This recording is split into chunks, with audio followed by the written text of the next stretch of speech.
जय महाराष्ट्र भावांनो, आपण आज बघणार आहोत आंबा शेतीची ही खरी ताकद. कमी पाण्यात कमी खर्चात खूप जास्त नफा मिळवून देणारी ही आंबा शेती. तर आजच लागवड करा आणि खूप नफा मिळवा. जय महाराष्ट्र भावांनो, हे बघा आज आपण आंब्याची छाटणी केलेली आहे. तर ही छाटणी आम्हाला जमली आहे का? जर जमली असेल तर तुम्ही आम्हाला कमेंट बॉक्समध्ये नक्की कमेंट करून सांगा. तर हे बघा पूर्ण आपण आंब्याच्या बागामध्ये ही छाटणी केलेली आहे. तर हे बघा तुम्ही बघू शकता पूर्ण हे झाडं आपली छाटून झालेली आहे. तर प्रत्येक झाडामध्ये आपण 5-10 फुटाचा हा गॅप ठेवलेला आहे. आंब्यामध्ये गॅप ठेवण्याचं कारण असं आहे की आंब्याची वाढ ही जलद गतीने होत असते. जलद गतीने झाल्यामुळे आंब्याच्या फांद्या हे एकमेकाला येऊन खेटतात. तर खेटू नये म्हणून आपण या झाडामध्ये 5-10 फुटाचा अंतर ठेवलेला आहे.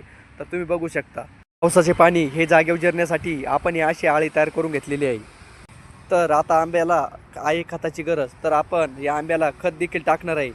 तर हे बघा या अशी आळी तयार केलेली आहे. तर या आळीची गरज अशी आहे की ज्यावेळेस पाऊस खूप मोठ्या प्रमाणात येतो तर त्यावेळेस पाणी हे सगळीकडे पसरतं.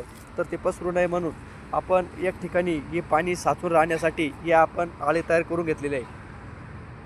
तर हे बघा म्हणजे पाणी कुठे जाणार नाही, हे पाणी जागेवर जिरणार आहे. तर त्यासाठी आपण ही पूर्णपणे हे नियोजन केलेलं आहे. तर प्रत्येक झाडामध्ये आपण 5-10 फुटाचा हा गॅप ठेवलेला आहे.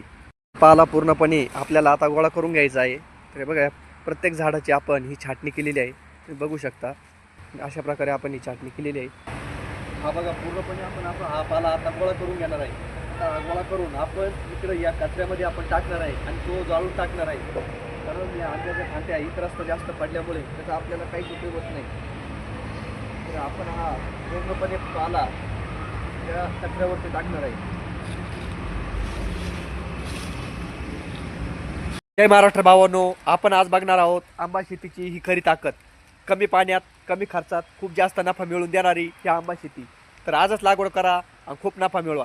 रामकृष्ण हरी.